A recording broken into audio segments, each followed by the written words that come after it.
Pozdravljeni.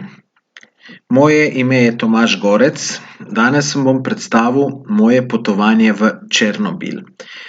Černobil je znan predvsem po nuklearni katastrofi, ki se je zgodila leta 1986, natančno 26. aprila. Černobil se nahaja v Ukrajini, je približno 135 kilometrov severno od glavnega mesta Kijev.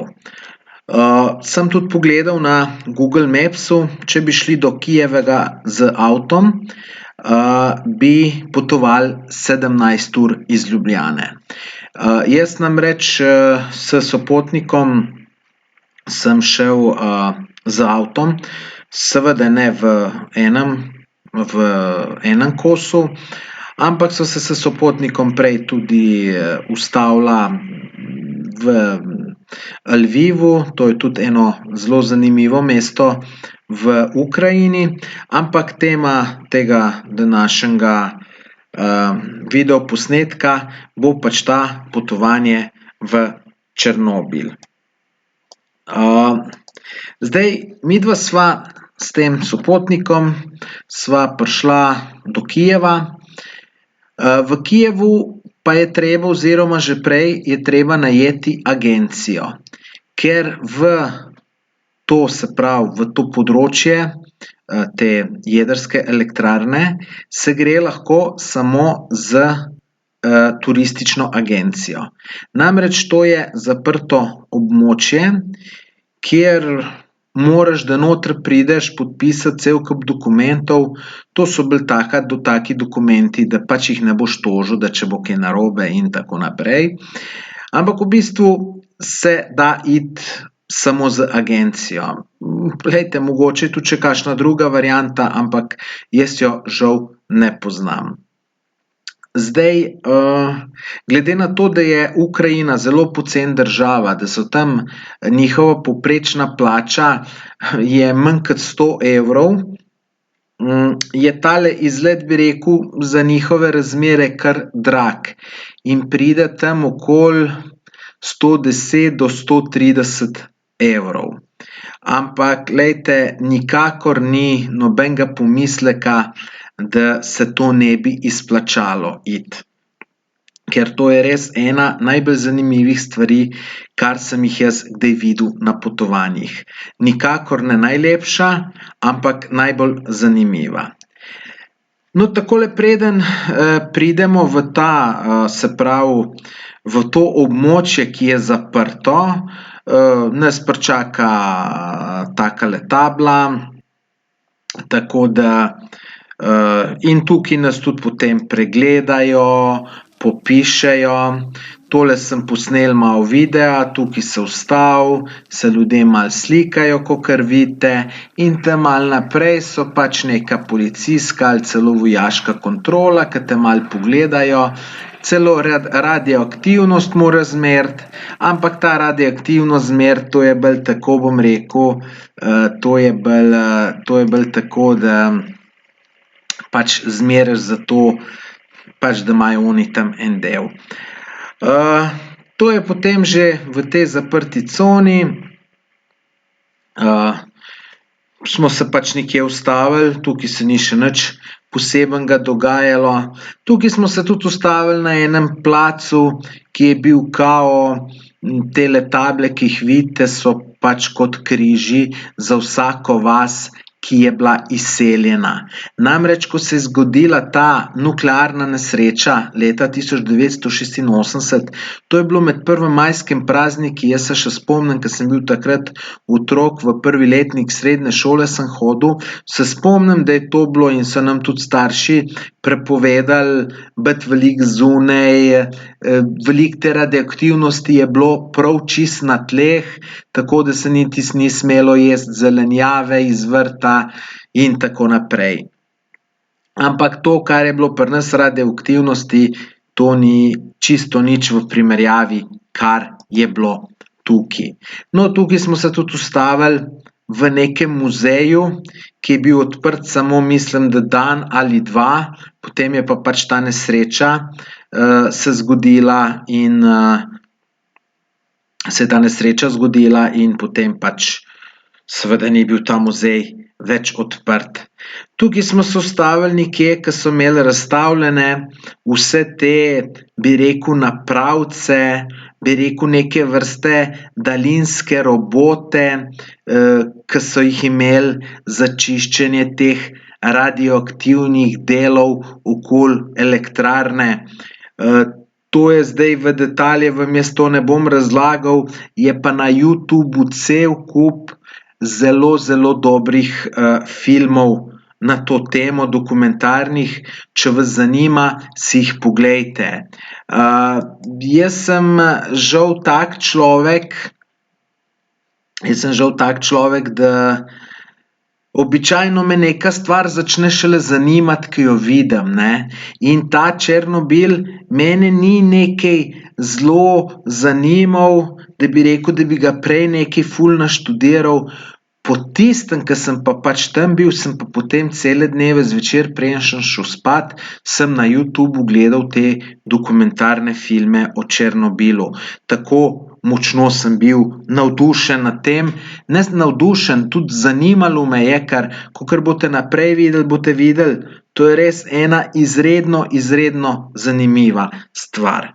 No, glejte, potem smo se ustavili najprej v nekem vojaškem naselju, ki je izgledalo takole, vidite, to so bili neki vojaški bloki, zdaj so zapuščeni, izgledajo takole, v končni fazi je od takrat, ko so bili naseljeni, minilo že več kot 30 let. Zakaj so bili tukaj vojaški bloki? Vojaški bloki so bili tukaj zato, ker je čisto v neposredni bližini tegale objekta en zelo velik radar. Ga boste majčkeno kasneje videli na slikah. Objekti so pa takole čisto zapuščeni, kje še vidite kakšen star štedilnik, pralni stroj, drugače pa pač tudi vse zropano, pa tudi propada že in tako naprej. No, vidite, tukaj je neki štedilnik ali kaj, ne. Tudi, glejte, to počasi že hosta prerašča, ne. Tako da to še ene 30 let, vidite, celo drevo raste iz balkona ven. Tako da to še ene 30 let, pa bo to, kar bom rekel, gozd prerastel vse skupaj. Tako da meni je bilo tole zelo zanimivo, recimo, raziskovati po teh stavbah, tudi na marsikatero stavbo si šel lahko na streho in tako naprej, tako da meni izredno zanimivo. No, tukajle boste kasneje videli, v eni stavbi celo še klavir bil, v eni sobi. Evo ga, glejte, tukaj ga vidite.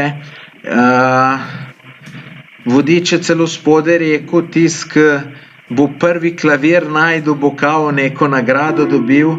Mislim, da sem glih jaz bil ta prvi, ne bom pa no nisem čisto siguren.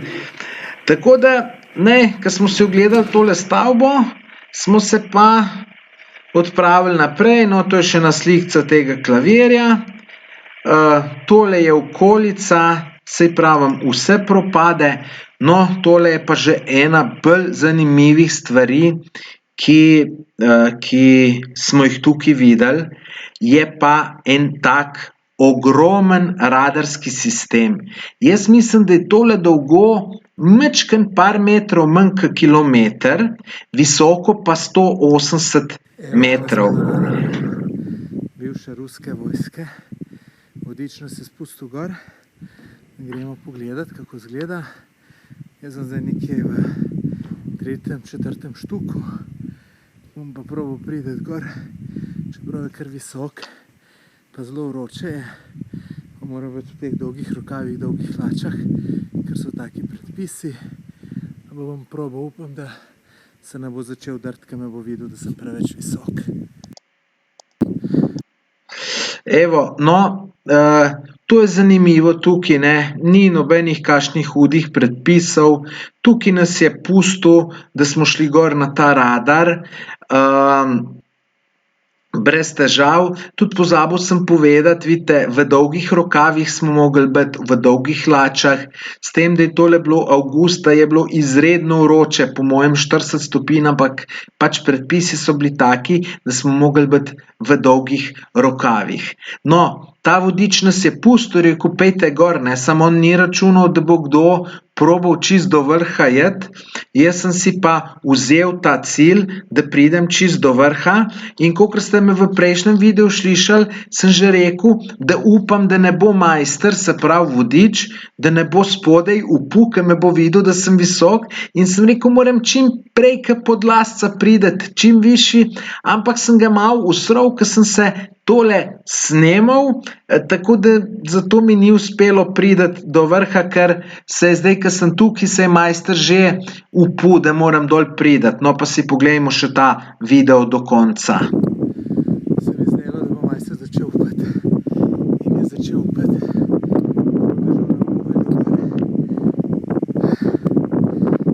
Zmatran, kako šlište. Ampak vse je fino. Tudi v takih državah, ker so takele stvari dovoljene. Res to zagotovo ne bi bilo. Je pa tule super doživetje, da greš na takle radar. Res veličastna zadeva.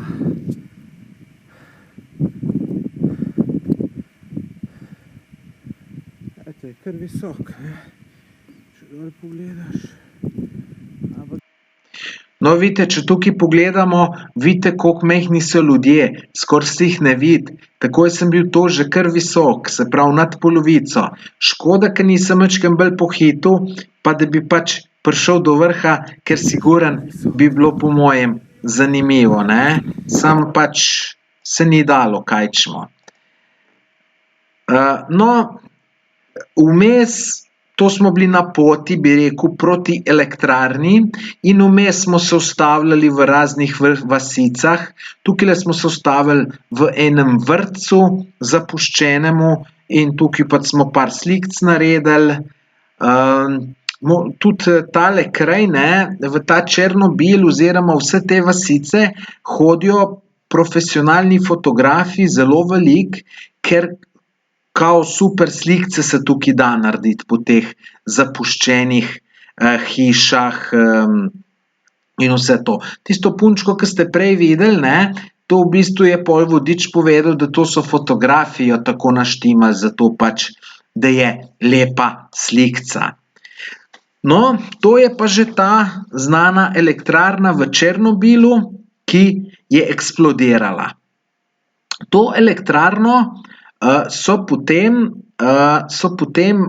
ker je pač eksplodirala, se je ogromno tega radioaktivne snovi ven sprostilo, in to so pač mogli nekako rešiti, čeprav tukaj so imeli veliko problemov. Ne, ko se je dvignil ta dim, je bilo to že ogromno radioaktivnost. In najprej so to lokalni gasilci prišli gasiti in to so par ur gasili in po parem urah jim je ratalo slabo, in večinoma so tudi zelo kmalu potem umrli. V tej elektrarni so imeli samo 2 ta števca za meriti radioaktivnost in v bistvu enega niso našli, za enega so mislili, da pa narobe dela, ker je pač toliko presežena bila ta radioaktivnost od dovoljene. Če se pravilno spomnim, je bila radioaktivnost, mislim, da 11.000-krat nad dovoljeno mejo. Tukaj je bilo ta, ki so bili na začetku, ki so gasilci gasili, je bilo teh 20.000, ne vem kakšnih enot teh za sevanje, 500 enot je pa že bila smrtna doza, če si bil na tem 4 ali 5 ur, tako da tukaj so vsi pomrli. Potem so to na razne načine gasili in tako naprej. Bila je pa težava, ker se je tukaj pod elektrarno pod elektrarno so bili neki bazeni z vodo in če bi ta radioaktivna masa, ki je gorela, ki je imela več tisoč stopinj temperature, če bi to skupaj se združilo z vodo, se pravi, da bi tista tla popustila, kar so že začela popuščati, če bi to v vodo pal, bi neka reakcija taka ratala, da bi bila ta eksplozija ne vem kolikokrat močnejša, kakor je bila tista, ki so atomsko bombo vrgli na Nagasaki pa Hirošimo. In če bi se to naredilo, bi bilo v krogu 1000 ali še več kilometrov, pač ne bi mogli več stoletij, ne bi mogli ljudje živeti. Tako da to so potem aktivirali, mislim, da okoli 300.000 ljudi, da je delalo tole, se pravi sanacijo, se pravi to elektrarno so kar zazidali. Pa tisto vodo so mogli ven dobiti. In to so najboljše rudarje iz cele Sovjetske zveze poklicali, da so neki rov skopali in potem to vodo ven prečrpali. No, potem so pa pač to, da so zazidali, to je bil ogromen projekt. V enem dokumentarcu sem gledal, ko so bile tiste grafitne, neki grafit je bil, tisto je bilo najbolj radioaktivno in človek je lahko bil, ki je ven skočil, ki je ven prišel, je lahko bil samo 45 sekund zunaj, ker kar je bilo pa več, je bilo pa že smrtna doza in je samo, to je bilo na strehi, predvsem je bilo to, in on je samo z lopato letel, eno lopato zagrabil, vrgel čez in letel nazaj noter in to je vse, kar je naredil. Tako da tukaj je bilo po mojem ogromno smrtnih žrtev, čeprav uradni podatki so, da je bilo samo 56 žrtev zaradi tega. Jaz sem bolj prepričan, da jih je bilo 100.000, kakor pa 50.000, ker to je bilo tako sevanje, da je bilo neverjetno in so ljudje normalno delali, jim niti niso dobro povedali. No, tukaj je en spomenik, odzadaj elektrarna, tukaj se je tudi prepovedano slikati, ampak jaz sem se nekako na hitro. No, potem smo šli pa v to menzo, ker v tej elektrarni še nekaj ljudje delajo oziroma ne vem, ali je to samo neko vzdrževanje ali kakšen drug reaktor dela, to ne vem točno. Ena menza je bila, pa smo noter šli in tukaj smo se tudi mogli zmeriti, če smo kaj radioaktivni.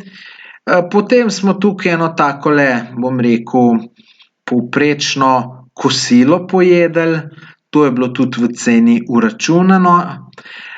Zraven tukaj je neka reka, ki so takele ogromne ribe noter in menda, da so zelo radioaktivne. No, potem, ko smo pa pač to elektrarno zapustili, smo šli pa v najbolj zanimivi del tega današnjega potovanja. To je v mesto Pripjat. Ustanovljeno je bilo leta 1970. To je bilo za tiste čase izredno moderno mesto, ker tukaj so živeli predvsem tisti, ki so delali v elektrarni. Ta Pripjat je od elektrarne oddaljen samo 2 kilometra in tukaj so živeli inženirji, ki so noter delali in tako naprej. In ta Pripjat je bil tudi kao neko, bi rekel, tak vzoren mesto, se pravi socialistično mesto, pač so ga hoteli malo v reklamne namene uporabiti, kako je pač socializem laufa. In v tem Pripjatu so ljudje takrat res lepo živeli. Skoraj 50.000 ljudi je živelo v tem mestu pred to katastrofo. Tukaj, lejte, tik pred Pripjatom smo merili tale naprava, ki meri radioaktivnost. In ta radioaktivnost se meri tako, da ta naprava na vsak toliko časa zapiska. In če zapiska, ne vem, približno 5krat na minuto, je to normalno. Če pa več, je pa že ta radioaktivnost prevelika. In če si to imel v roki, je bilo to majčkeno čez radioaktivnost, da je malo večkrat zapiskalo, ko si pa to dal na tla, je pa kar delalo. Tako da je tukaj, tla so še izredno radioaktivna. No, lejte, takole pa izgleda ta Pripjat. Lejte, zapuščeno mesto, počasi ga gozd bo prerastel. No, ta katastrofa se je naredila 26. aprila ob 1:30 zjutraj. Te prebivalci so sicer slišali en pok in eni so celo povedali, da je bilo tako kot en tak lep ognjemet, ke so bile take zelo žive, čudne barve, in seveda tisti, ki so tudi, bom rekel, okna odpirali, ke so šli to gledat, so še bolj nastradali glede te radioaktivnosti. In tako, ke je bilo v tistih časih, te informacije niso kar ven prišle, da bi kar hitro sporočili, pa bi rekli, glejte, prišlo je do katastrofe, vas bomo evakuirali. Oni niso še cel dan niso povedali, in so se ljudje sprehajali, to je bilo tik pred 1. majem. Tukaj vidite, so ravno en zabaviščni park delali, so en zabaviščni park imeli namen med tem prazniki odprt in ga niso nikoli odprli, ker so pač jih prej ljudi preselili, in bil je lep sončen dan in ljudje so se sprehajali po Pripjatu. Nekateri, ki so bili malo firpčni bolj, so šli celo tam malo bližje do elektrarne pogledati, da vidijo, kaj se je dogodilo. In tisti so še posebej veliko radioaktivnosti dobili. No, potem so šli pa spat, naslednji dan zjutraj so pa le, pač je takratna oblast, je pa le to pač dala ukaz, da je treba ljudi evakuirati. Vidite, lejte, tukaj so tudi imeli, lejte, za tiste čase izredno, bi rekel, moderen notranji bazen, se pravi, to je bilo leta 1986, seveda, zdaj je to vse zapuščeno, tako da to ni nič, ampak za tiste čase je pa to bilo zelo zanimivo. In super, no, tle potem smo se vsepovsod sprehajali po teh stavbah. Bili smo v vrtcih, nekje smo našli cel kup telih plinskih mask. Tole je spet delo enega fotografa. Staro blagajno smo videli. No, to je spet ta bazen. Zelo je bilo zanimivo, tole je slikano iz ene strehe. Zelo je bilo zanimivo, da tukaj si čisto brez težav, pač ti je to vodič pustil, si šel lepo po teh stavbah, se sprehajaš, lahko si šel gor na streho. Če pogledate, lejte, tukajle gor, ke sem z miško, lejte, celo drevesa rastejo gor že na strehi, tako da to propada in potem tudi voda noter gre. Lejte, tole zadaj, ke vidite ta sarkograf, to ga pa zdaj delajo, ker ta beton je po 30 letih začel propadati in se bojijo, da bi radioaktivno spet iz elektrarne začela bolj uhajati ven, in so pa naredili, delajo ta, bi rekel, kot neko zaščito, ki bo narejena, jo bojo lepo po tirih zapeljali, da bojo zaprli to elektrarno, in to naj bi bilo dobro za naslednjih, ne vem, več 100 let. Drugače pa so neke izračune naredili, da ljudje bi tukaj lahko v teh krajih normalno spet živeli čez 900 let. Se pravi, še zelo dolgo časa. Tako da, no, tale Pripjat smo si kar dolgo časa ogledovali, se sprehajali po teh stavbah in tako naprej, in moram reči, izredno je bilo zanimivo. Jaz nisem še nikoli v življenju prej videl nekega takega zapuščenega mesta, ki je imelo toliko prebivalcev, in res je zadeva izredno zanimiva.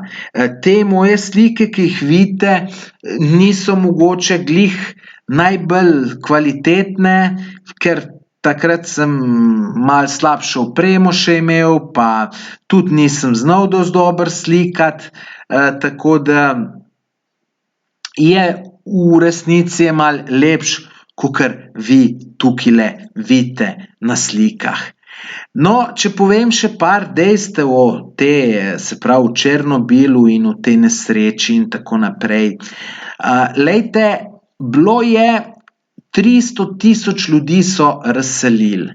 Kakor sem rekel, uradno je bilo samo 56 žrtev, ampak jaz mislim, da jih je bilo več 10 000, po mojem 100 000, ker pravim, poglejte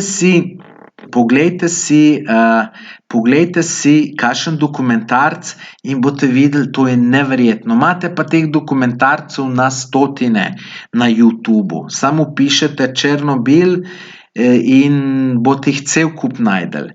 No, glejte, tole je pa že bolj proti koncu, ko smo šli ven. Tukaj, to so pa spomenik, ki so ga postavili tem tako imenovanim likvidatorjem. Te ljudje, ki so pač delali na tem področju, se pravi, ki so pač odpravljali posledice nesreče, so jim rekli likvidatorji.